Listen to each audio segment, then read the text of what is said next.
Hello મિત્રો, મારી channel હિતેશની વાર્તામાં તમારું હાર્દિક સ્વાગત છે।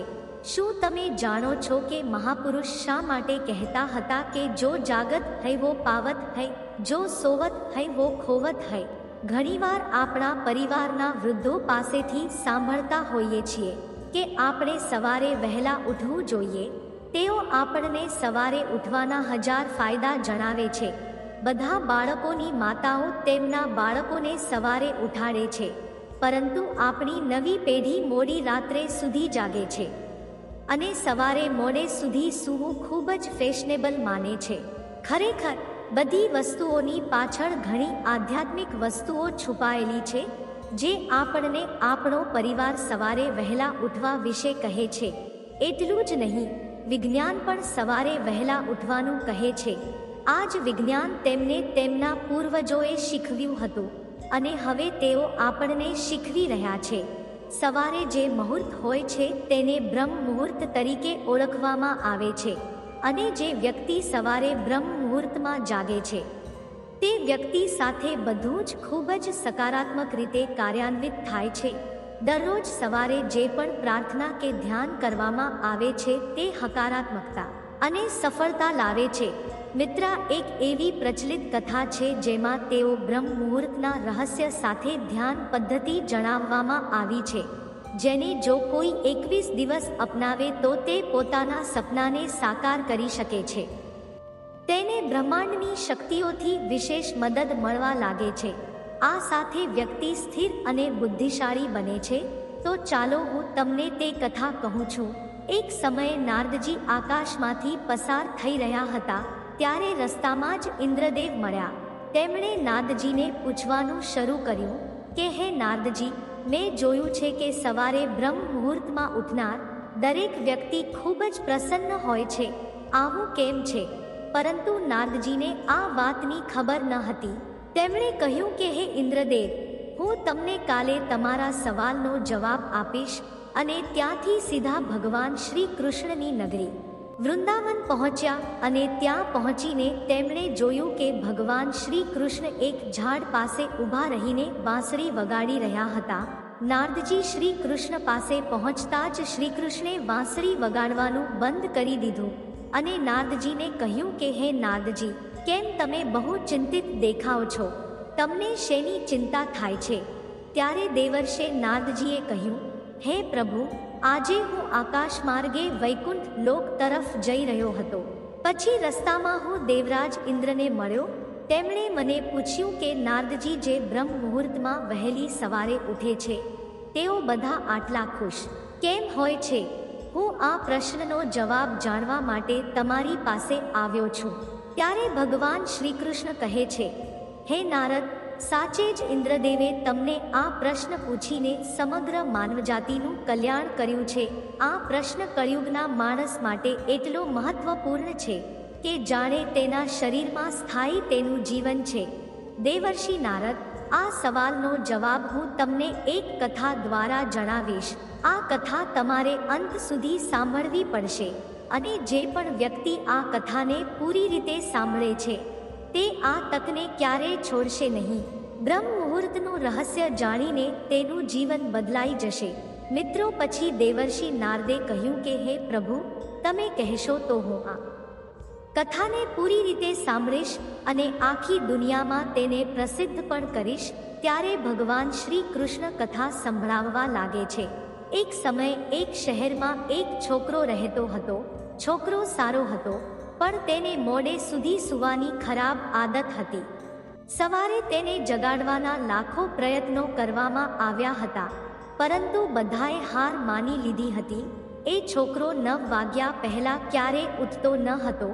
જ્યારે તે બાળક હતો ત્યારે પરિવારે વિચાર્યું હતું કે જ્યારે તે મોટો થશે ત્યારે તેની ટેવમાં સુધારો થશે, પરંતુ જેમ જેમ છોકરો મોટો થતો ગયો તેમ તેમ તેની ટેવ વધુ ઊંડી બનતી ગઈ।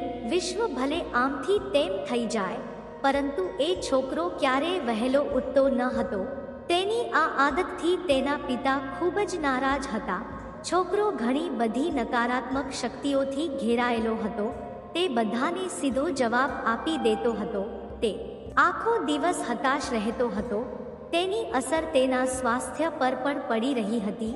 જ્યારે છોકરાને ખબર પડી કે તેના બધા મિત્રોએ સફળતા પ્રાપ્ત કરી છે, ત્યારે તે વધુ ઉદાસ થઈ ગયો અને તેણે ભગવાનને કોસવાનું શરૂ કર્યું. તે વારંવાર કહેતો હતો કે મારું નસીબ જ ખરાબ છે, પરંતુ તેના પિતા સારી રીતે જાણતા હતા કે છોકરાની નિષ્ફળતા પાછળનું કારણ શું હતું. મિત્ર ભગવાન શ્રી કૃષ્ણ કહે છે, હે નારદ, એક દિવસ જ્યારે તેમના પિતાને સંન્યાસીની ખબર પડી કે તેઓ એમના ગામમાં આવ્યા છે, તો તેઓ તરત જ પુત્રની સમસ્યા લઈને સંન્યાસી પાસે ગયા. પિતાએ સાધુને દીકરાની આદતો વિશે ખૂબ જ વિસ્તારથી જણાવ્યું. સંન્યાસીએ કહ્યું કે કાલે તમે તમારા દીકરાને આ આશ્રમમાં આવવા માટે કહો. પિતા ઘર તરફ ગયા. તે જાણતા હતા કે જો તેઓ સીધા પુત્રને સાધુને મળવાનું કહેશે તો તે ક્યારેય તૈયાર નહીં થાય. તેમણે પુત્રને પોતાની પાસે બોલાવીને કહ્યું, તમારા બધા મિત્રોએ જીવનમાં સફળતા મેળવી છે, શું તમે સફળ થવા નથી માંગતા? છોકરાએ જવાબ આપ્યો, હા પિતાજી, પરંતુ જ્યારે પણ હું મારા મિત્રોને તેમની સફળતાનું રહસ્ય કહું છું, ત્યારે તેઓ મને કશું કહેતા નથી.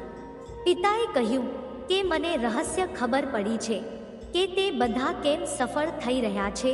છોકરાએ ખૂબ જ ઉત્સુકતા સાથે પૂછ્યું કે તેમને શું જાણવા મળ્યું છે. પિતાજી, કૃપા કરીને મને કહો. પિતાજીએ કહ્યું કે કાલે સવારે તમારે સંન્યાસીના આશ્રમમાં જવું પડશે અને તેમને મળવાનું છે. જો તમે સમયસર ત્યાં પહોંચી જશો તો તે સંન્યાસી તમને એવો મંત્ર કહેશે કે તમે સફળ થઈ જશો. પરંતુ એક સમસ્યા છે. છોકરાએ પૂછ્યું, શું સમસ્યા છે? પિતાએ કહ્યું કે તમે સવારે ઉઠો ત્યાં સુધીમાં સંન્યાસીને મળવાનો સમય પૂરો થઈ જાય છે. છોકરાએ કહ્યું કે પિતાજી, કાલે હું આખી રાત જાગતો રહીશ અને સવારે સંન્યાસીને મળીશ.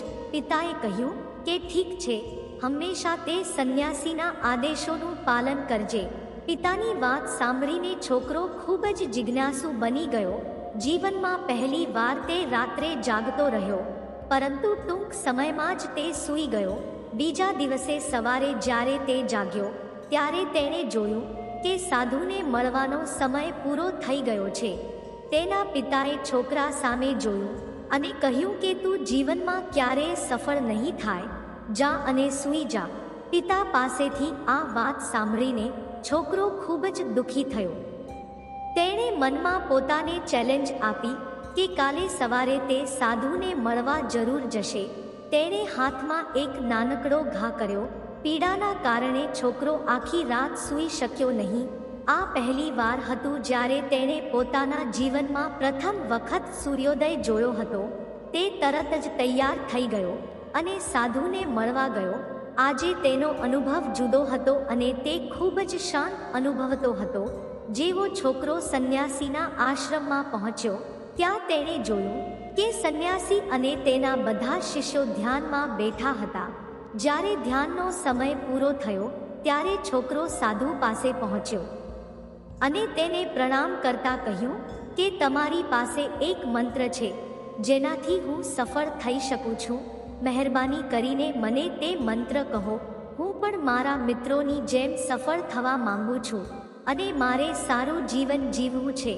સંન્યાસીએ હસીને કહ્યું કે સારું, તું એ જ બાળક છે જેના પિતા મને મળવા આવ્યા હતા અને તેણે મને તારા વિશે બધું જ કહ્યું.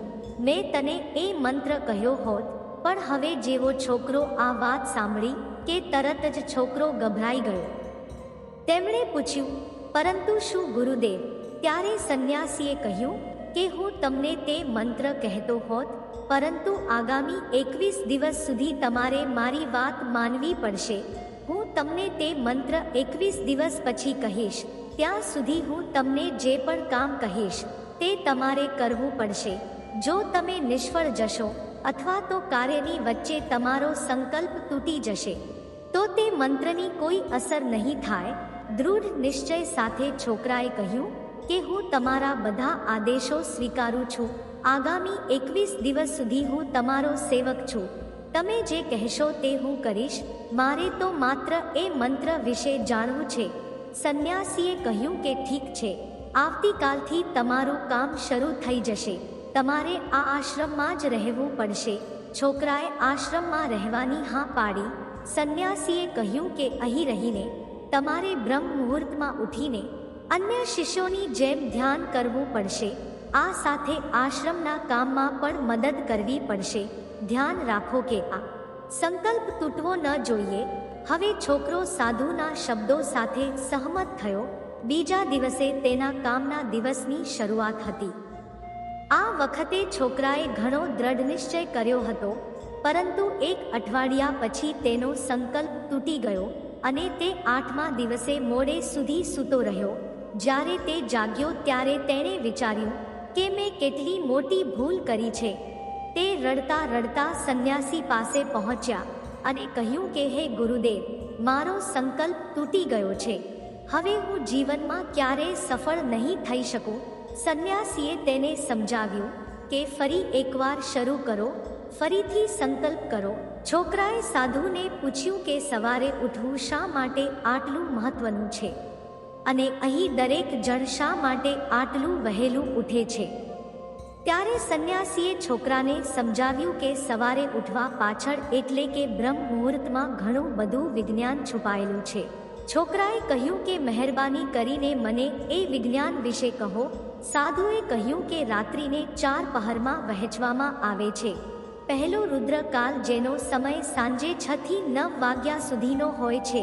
બીજો રાક્ષસ સમયગાળો, જેનો સમય સવારે 9 થી બપોરે 12 વાગ્યા સુધીનો છે. ત્રીજો ગંધર્વકાળ, જેનો સમય રાત્રે 12 વાગ્યાથી 3 વાગ્યા સુધીનો છે. અને છેલ્લે જે સમય આવે છે તેને મનોહર કાળ કહેવામાં આવે છે. આ સમયને બ્રહ્મ મુહૂર્ત અથવા અમૃત બેલા તરીકે પણ ઓળખવામાં આવે છે. તેનો સમય બપોરે 3 થી સવારે 6 વાગ્યા સુધીનો છે, જેમાં 3:30 થી 5:30નો સમય ખૂબ જ મહત્વપૂર્ણ છે. આ તે સમય છે જ્યારે સમગ્ર વિશ્વના નકારાત્મક બળો નિષ્ક્રિય અવસ્થામાં હોય છે અને હકારાત્મક બળો સક્રિય હોય છે. બ્રહ્મ એટલે કે દેવ મુહૂર્ત એટલે કે દેવોનો સમય કહેવામાં આવે છે. સંન્યાસી વધુમાં કહે છે કે આ સમયે ભગવાન પૃથ્વી પર વિચરણ કરી રહ્યા હોય છે અને તેઓ જાગૃત માણસ પર ખૂબ જ સકારાત્મક અસર કરે છે. બ્રહ્મ મુહૂર્ત એક એવો સમય છે જ્યારે માનવ મન સંપૂર્ણપણે ખાલી હોય છે. આમાં કોઈ પણ પ્રકારના વિચારો નથી હોતા અને જ્યારે આ સમયમાં લોકો પોતાનું પુસ્તકનો અભ્યાસ કરે છે ત્યારે તેઓને ઝડપથી બધું યાદ રહી જાય છે અને લાંબા સમય સુધી યાદ રહે છે. આ તે સમય છે જેમાં આપણે જ્ઞાનને સમજવાનો પ્રયાસ કરીએ છીએ. આ કારણે આશ્રમના તમામ શિષ્યો અને વિશ્વના અનેક જ્ઞાની લોકો બ્રહ્મ મુહૂર્તમાં જ ઉઠે છે. પ્રાચીન સમયમાં પ્રકાશના કોઈ સ્ત્રોત ન હોવાને કારણે લોકો તેમના દિવસને સૂર્યાસ્ત સાથે સમાપ્ત કરતા હતા અને સૂર્યોદયથી શરૂઆત કરતા હતા. તે એક એવી રીત છે જેમાં માનવ જીવન પ્રકૃતિ સાથે સુમેળમાં આગળ વધે છે. છોકરાએ કહ્યું, ઠીક છે, આવતીકાલથી હું મારો સંકલ્પ ફરી શરૂ કરીશ, પરંતુ જ્યારે હું બ્રહ્મ મુહૂર્તમાં ઉઠીશ ત્યારે મારે શું કરવું જોઈએ? ત્યારે પેલા સંન્યાસીએ કહ્યું, હું તમને કહું છું કે બ્રહ્મ મુહૂર્તમાં શું કરવું જોઈએ. સૌ પ્રથમ વ્યક્તિએ પૃથ્વી પર પગ મૂકતા પહેલા ઉઠીને ધરતી માતાને નમન કરવું જોઈએ. સંન્યાસી વધુમાં કહે છે, પછી તમારી હથેળીઓ જુઓ અને ભગવાનનો આભાર માનો કે તેમણે તમને આજનો સૂર્યોદય જોવાનો મોકો આપ્યો. આ પછી દૈનિક ક્રિયા અને નહાવાથી માત્ર શરીરની શુદ્ધતા જ નહીં, પરંતુ મનની શુદ્ધતામાં પણ વધારો થાય છે. બ્રહ્મ મુહૂર્તની ધ્યાન પ્રક્રિયાનો સમયગાળો 21 દિવસ સુધીનો છે. જ્યારે તમે તમારી કોઈ પણ ઈચ્છાની પૂર્તિ ઈચ્છતા હો ત્યારે આ પદ્ધતિનો ઉપયોગ કરવામાં આવે છે. આ તે સમય છે જ્યારે વ્યક્તિઓ તેમના આજ્ઞા ચક્રને સક્રિય કરવાનું કામ કરે છે.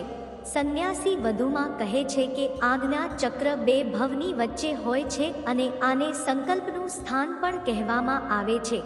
જો આ ચક્ર પર ધ્યાન કેન્દ્રિત કરવામાં આવે અને તમારી ઈચ્છા વારંવાર પુનરાવર્તિત કરવામાં આવે તો ફક્ત 21 દિવસની અંદર તે પૂર્ણ થાય છે. જો તમારા મનમાં કોઈ અધૂરી ઈચ્છા છે અને જો તમે તેને પૂર્ણ કરવા માંગો છો તો પહેલા તે ઈચ્છાને સ્પષ્ટ કરો. તમારે શું જોઈએ છે તે નિર્ણય અવશ્ય કરી લો. પછી ધ્યાનની પદ્ધતિ શરૂ કરો. બ્રહ્મ મુહૂર્તમાં સ્નાન કર્યા બાદ એવી જગ્યા પસંદ કરો જ્યાં હવા પ્રવેશે.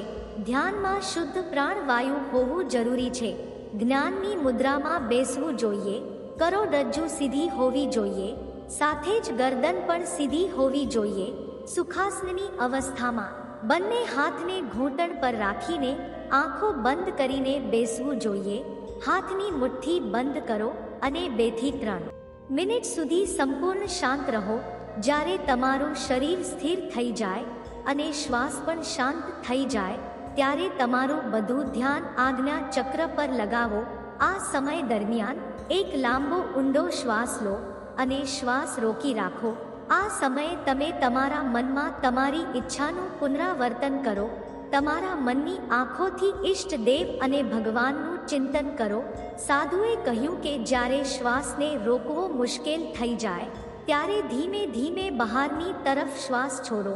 નાકથી શ્વાસ લો અને મોંઢાથી શ્વાસ બહાર કાઢો. આ પ્રક્રિયા દરરોજ 3 થી 4 વખત કરો.